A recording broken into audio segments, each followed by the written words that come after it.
Morning मुलांनो.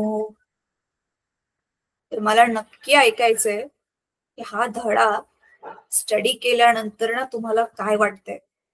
Comments मध्ये नक्की लिहा. खरंच मला तुमच्याकडून जाणून घ्यायचंय, कारण मला पर्सनली हा धडा शिकवताना खूप खूप मजा आली. तर तुम्ही कधी विचार केलेला की ताऱ्याची जीवन यात्रा एवढी लांब असते आणि त्याला पण एवढ्या सगळ्या अवस्थांमधून जावं लागतं, ते पण त्याच्या साईजवर अवलंबून आहे. लहान तारा असेल तर वेगळी लाईफ, मोठा तारा असेल तर वेगळी लाईफ. तर तुम्ही ही सगळी नावं लक्षात ठेवा बर का.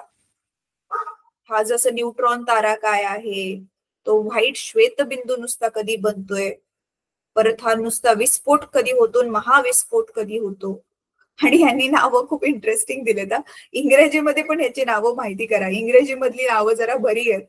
मराठीमध्ये हे जे नाव दिले ना, महाराक्षसी तारा, तांबडा राक्षसी तारा, ही नावं थोडीशी मला अशी वाटलं की राक्षसी तारा का नाव दिलं असं मला जरा वाटलं. कदाचित तुम्हाला पण तसं वाटत असेल. खेर, ते माझं स्वतःच मत आहे, त्याचा काही संबंध नाही ते, पण असंच तुमच्या बरोबर शेअर केलं.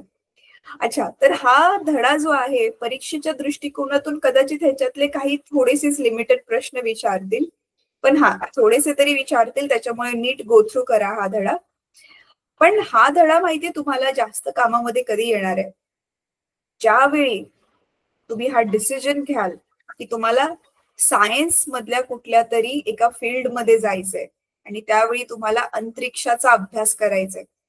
त्यावेळी आता ह्या धड्यामध्ये जे तुम्ही ज्ञान घेतलं ते नक्की खूप कामामध्ये येणार आहे. ठीक आहे, तर चला, आय होप तुम्ही हा धडा खूप एन्जॉय केला. आणि हो, नेहमीप्रमाणे ह्या धड्यावरची पण परीक्षा द्या. All the best.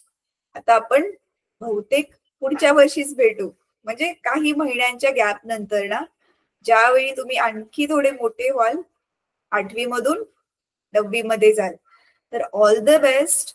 तुमच्या शाळेच्या आता ज्या फायनल एक्झाम्स असतील त्याच्यासाठी पण ऑल द बेस्ट. खूप चांगला अभ्यास करा. काही डाऊट्स असतील तर कमेंट मध्ये लिहा. ठीक आहे, बाय मुलांनो.